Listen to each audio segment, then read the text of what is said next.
एक नाही म्हटलं तरी पश्चाताप होतोय. तेव्हा जर का अनंत तर यांचं ऐकलं असतं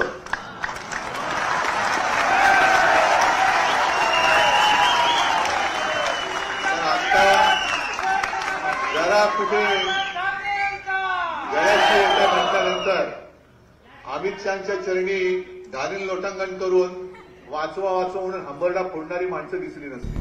अनंत तरेंचं ऐकलं असतं तर आज शिवसेना फुटलीच नसती असा खळबळजनक दावा खुद्द उद्धव ठाकरेंनी केला, तेही शिंदेंच्या बालेकिल्ल्यातून.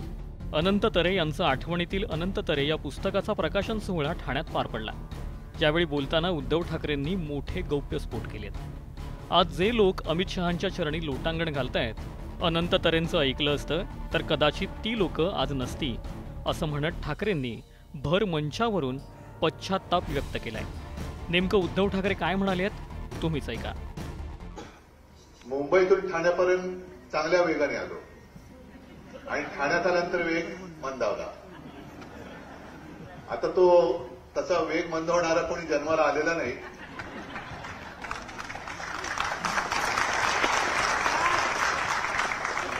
पण ठाण्याच्या ट्रॅफिकने वेग मंदावला. आणि मग मी आताही चित्रफित आपण पाहिली, तेच माझ्या मनात आलं की ते जे काही ठाणं होतं, ती जी काय आपली शिवसैनिकांची पिढी होती, म्हणजे आजही त्यातले शिवसैनिक आहेत, राजन आहेत, सगळेच आहेत, पण तेव्हाचं ठाणं हे ठाणेकरांना आनंद देणारं होतं. आणि आत्ताचं ठाणं हे मला असं वाटतं कॉन्ट्रॅक्टरचं ठाणं झालेलं आहे. सगळं इथून तिकडे तिकडून तिकडे सगळं लुटून फस्त करून टाकलेलं आहे ठाणं. आणि त्या भ्रष्टाचाराविरुद्ध आता येत्या सोमवारी मोर्चा आहे. आवाज उठवायचा नाही तर काय करायचं. आज अनंत तरे यांची आठवण मला आता वहिनी म्हणाला, ते असते तर किती आनंद झाला असता त्यांना. म्हटलं ते असते तर आपल्याला किती आनंद झाला असता. आणि काही वेळेला असं असतं किंवा होतं, सगळ्यांच्या आयुष्यात होतं की काही जण प्रामाणिकपणाने निष्ठेने सांगत असतात आणि अशी भोवताली गर्दी असते की आपल्याला कळते की हा माणूस खरा आहे. पण निष्ठेची मुखवटे लावलेली माणसं आपल्या आजूबाजूला एवढा वेढा घालून बसतात की नाही म्हटलं तरी थोडंसं नकळत दुर्लक्ष होतं. आणि आता मला एक नाही म्हटलं तरी पश्चाताप होतोय की तेव्हा जर का अनंत तर यांचं ऐकलं असतं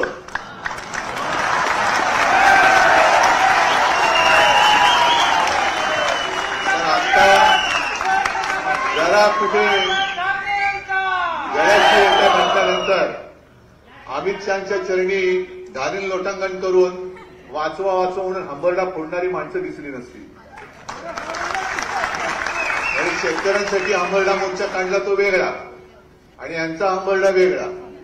हे वाचवा वाचवा म्हणून हंबरडा फोडून जात आहे. आता काही वेळेला अशी परिस्थिती असते, मला वाटतं 2014 साली, बरोबर ना, 14 साली तरेसाहेब उभे राहत होते आणि अचानक परिस्थिती जी मी म्हणतो की सगळं ठरलं होतं. शिवसेना भाजपा युती ठरली होती, जागा वाटप जवळपास झाला होता, उद्या शेवटचा दिवस अर्ज भरण्याचा, आणि अचानक भाजपकडनं युती तोडली गेली. करायचं काय. एकतर शिवसेना प्रमुख 2012 साली आपल्यातून गेले, 2014 सालची निवडणूक, करायचं काय, लढायचं कसं.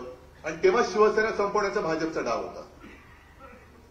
आपण लढलो, उमेदवार उभे केले आणि तरे साहेबांनी तेव्हा मला वाटतं अपक्ष अर्ज भरलेला आणि ऐकायला तयार नाहीत. सगळे म्हणतात साहेब ऐकायला तयार नाहीत. मग आता हे जे आहेत लोटांगणवीर ते आले, साहेब काही करा नाही तर सीट जाणार. म्हटलं तर काय करू. मग तरे साहेबांना म्हटलं काय नाही, मी बोलवतो, माझं ऐकतील. मग त्यांच्याशी मी बोललो. त्यांना म्हटलं तरे साहेब एकतर भाजप आपल्याला संपवायला निघालाय, आत्ता जरा समजून घ्या, सगळ्या मिळून आता पहिले हे संकट दूर करूया आणि मग नंतर प्रत्येकाचे मान पान. आता पहिले हे संकट आपल्याला संपवायला निघालेले हे आपले एकेकालचे मित्र, यांना पहिलं वेळेमध्ये रोखूया आणि मग पुढची भरारी आपण घेऊया. तेव्हा मला अनंत तरे म्हणाले की साहेब सांगतो तुम्हाला, हाच उद्या आपल्याला दगा दिल्याशिवाय राहणार नाही. आता जाऊ द्या ना, तुम्ही सगळे आहात, कसा काय दगा देईल बघू आपण. आणि जे घडायला नको ते घडलं. आणि म्हणून म्हणतो आज राजन काय, केदार काय, तुम्ही सगळे जे काही शिवसैनिक आहात, तुमच्यासोबत जर का अनंत तरे म्हणजे याच्यात जो उल्लेख केला तो राजहंस आपल्यात असता ते कावळे फडफडले नसते ना, कावळे नसते फडफडले. ते जे काय ठाणं आपल्या स्वप्नातलं होतं हे गडकरी रंगायतन सुद्धा काही जणांना माहिती असेल, काही जणांना, अनेक जणांना माहिती नसेल. तो जो काय काळ होता 60च्या दशकातला, शिवसेना प्रमुखांच्या इकडे सभा व्हायच्या सगळीकडे, म्हणजे रंगायतन नाही, रंगायतन नव्हतंच. आणि एका जाहीर सभेत एक चिठ्ठी आली की सत्ता आल्यानंतर तुम्ही आम्हाला ठाणेकरांना नाट्यगृह देणार का. आणि शिवसेना प्रमुखांनी सांगितलं की सत्ता द्या, मी नाट्यगृह देतो. त्याप्रमाणे ठाणेकरांनी आपला शब्द पाळला, सत्ता दिली, शिवसेना प्रमुखांनी नाट्यगृह दिलं, स्टेडियम दिला, तलाव चांगले सुशोभीकरण झाले, उद्यानं दिली. आणि तो जो काही काळ होता त्या काळामध्ये सलग 3 वर्ष महापौर होणं हा एक नाही म्हटलं तरी विक्रम आहे. विक्रम. कारण एकदा कोणतरी होऊन गेला की पुढच्या वेळेला निवडून येणं हे मुश्किल असतं. आणि सातत्याने, म्हणजे हेच ते ठाण आहे, जिकडे गद्दारी केली गेली, गद्दारी झाली, गद्दारांना क्षमा नाही,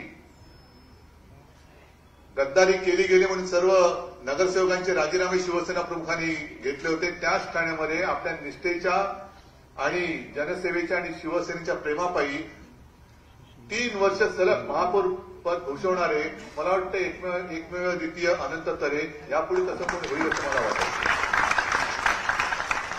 आणि तो सगळा काळ, ह्या आठवणीची पुस्तकं पानं ही मला चाळायची आहेत.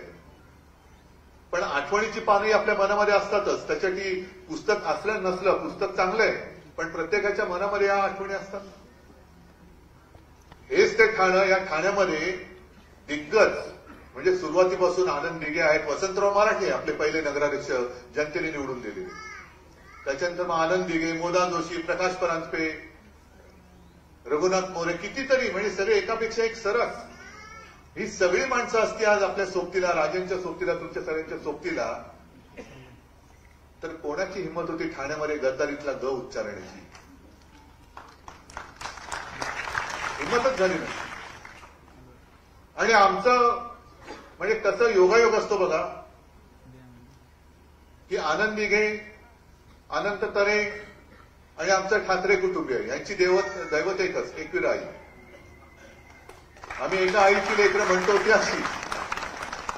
आणि त्याच्यानंतर जेव्हा तरे साहेब तिथे ट्रस्टी झाले, मला वाटतं अध्यक्ष, कधीही दर्शनाला जायचं, आदल्या दिवशी जरी फोन केला तरी